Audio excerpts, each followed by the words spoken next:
ఒక అందమైన గ్రామంలో ఒక పెద్ద చెట్టు మీద ఒక కాకి కూర్చుంది. దాని నోటిలో రుచికరమైన పనీర్ ముక్క ఉంది. అప్పుడే అక్కడికి ఒక ఆకలితో ఉన్న నక్క వచ్చింది.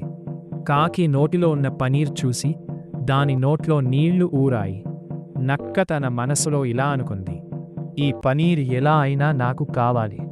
అప్పుడు నక్క కాకితో, అయ్యో కాకమ్మ, నువ్వు ఎంత అందంగా ఉన్నావో తెలుసా? నీ స్వరం కూడా చాలా మధురంగా ఉంటుందా? ఒక పాట పాడవా అని అంది. నక్క మాటలు విని కాకి చాలా సంతోషించింది. పాట పాడాలని నోరు తెరిచింది.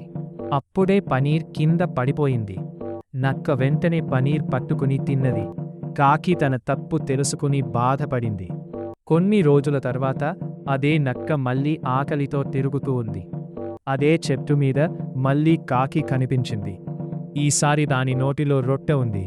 అప్పుడు నక్క మళ్ళీ కాకిని మోసం చేయాలని, కాకమ్మ, నీ పాట చాలా మిస్ అయ్యాను, ఒక్కసారి పాడవా అంది.